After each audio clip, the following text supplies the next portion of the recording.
Hello! A very warm welcome to this explainer. I'm Ann Ingram, and it's absolutely lovely to have you here on Polish Your English. Now, you might think making plurals in English is just, lazily tacking an S onto the end of a word. Well, think again. English plurals are actually a fascinating puzzle full of quirky exceptions, little traps, and wonderful nuances. Rather than just memorizing a boring list, we're going to unlock the logic behind the whole shebang. So let's dive right in.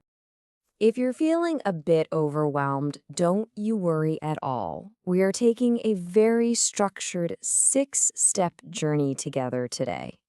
We'll start with the basic rules, look at some real-life examples, share tips for advanced learners, perfect that tricky pronunciation, navigate around common pitfalls, and finally, wrap up with a quick, practical exercise. It's a complete masterclass designed specifically for you. All right, step 1, the basic rules. Let's start right at the foundation. The great news is most English nouns behave very well. We can break down the vast majority of words into a simple matrix. First up, the general rule. Just add an S. So doll becomes dolls and room becomes rooms. Simple enough, right? But take a look at the second row. If a word ends in a hissing sound, like an S, sh, ch, or an O, adding just an S would be completely unpronounceable. Try saying bus sus. It just doesn't work. So we make it easier by adding ES, giving us buses and tomatoes.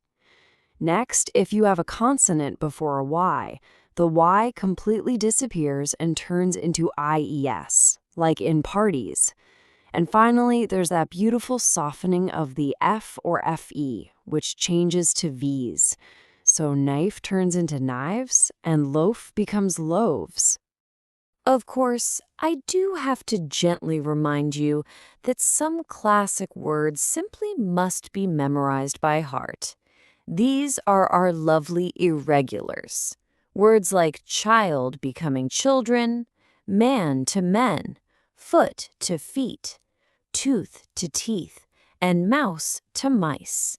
They don't follow our lovely matrix at all. And then we have those sneaky zero plurals that don't change one bit, whether you have 1 or literally 100. Sheep, fish, and deer stay exactly the same. Moving right along to step 2, let's see some real-life examples. The absolute best way to learn is by seeing these rules in action.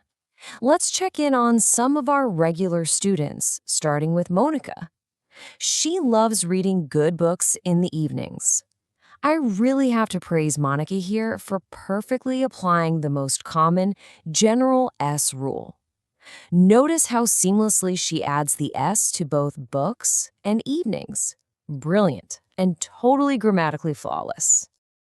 Now, this next one brilliantly illustrates our hissing rule. George navigated through thick bushes on his off-road ATV.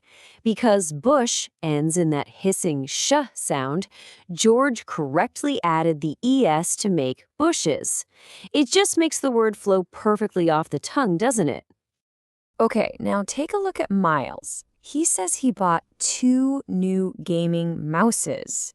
Now, wait a minute, didn't we just say the plural of mouse is mice? Well, here is a fun native speaker secret for you. While the little rodents scurrying in the basement are definitely mice, over in the tech world, Miles is absolutely correct.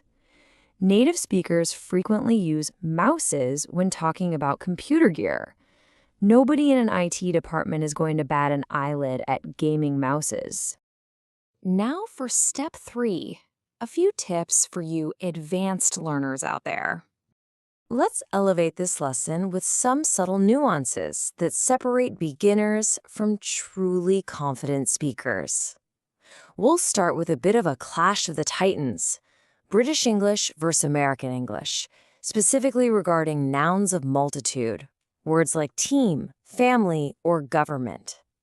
In the UK, we often view a team as a group of individuals, so we say the team are winning. But over in the US, they see the team as a single, solid entity, so they say the team is winning. Honestly, both are correct. It just depends on which side of the pond you're on. We actually see another fascinating transatlantic divide over the plural of hoof. In the UK, we generally follow the softening rule we learned earlier, changing the F to a V, giving us hooves. But in America, they strictly treat it as a stubborn exception and just add an S, making it hoofs. Don't worry too much about this one, though. Whichever you choose, you will be perfectly understood everywhere, for sure. Before we leave our advanced tips, a quick warning. Some English words simply reject the plural form altogether, even if they have plurals in your native language. A perfect example is protective gear, used for sports, or just clothing in general. We never, ever say clothings. It's always just clothing, whether you buy one single shirt or an entire new wardrobe. Okay, step 4, perfecting your pronunciation.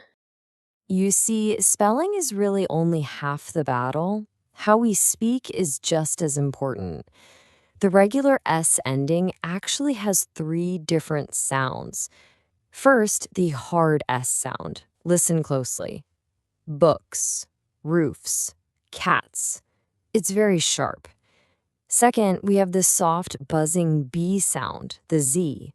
Rooms, radios, boys. Can you hear that gentle buzz? And finally, the is sound, which forces a whole extra syllable because of those hissing words. Buses, matches, boxes.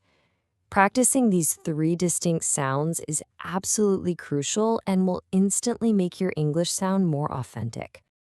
On to step 5. Let's talk about avoiding common pitfalls. I'm going to put on my caring teacher hat now just to navigate you safely around our biggest traps. Consider this your visual alert. Trap number 1 is the double plural. Words like children and people are already plural. They already represent more than one, so they absolutely do not need a bonus S at the end. Saying children's or people's is a very common mistake. Just remember, 1 child, 2 children. 1 person, 2 people. And here is trap number 2, the invisible F to V's change. It is so easy to just slap an S onto the end of a word when you're writing quickly. But think back to our matrix. For words like wife and knife, that F must soften to a V. It is never wifes or knifes. It's always wives and knives. You really have to keep a sharp eye out for that stubborn F. Finally, step 6. Let's do a quick, interactive, practical exercise. Well done for making it this far. Let's test all this fabulous knowledge you've just acquired. I'll read a sentence, and I want you to choose the correct plural out loud. Ready? Here's your first puzzle. We need to buy new glasses, or glasses for the party. Which one is it? Take a second. Okay, if you chose glasses, you are absolutely right. Glass ends in a hissing S sound, so we must add the ES to make it pronounceable. Brilliant. All right, let's try another one. Look at those beautiful giraffes or giraffes at the zoo. What do you think? Did you remember the exception? It's giraffes with an S. Even though it ends in FE, giraffe is one of those stubborn exceptions that doesn't change to a V. It just takes a simple S. Tricky, I know, but you've got this. And for our final challenge today, thousands of people, peoples, or persons attended the Moto Music show. Which word fits best here? The correct answer is people. That's our classic irregular plural. Person turns into people. And remember from our pitfalls, no double plurals allowed. What a fantastic effort. Thank you so much for joining me in this explainer today. Before we go, I want to leave you with this provocative little thought. Look around the room you're in right now.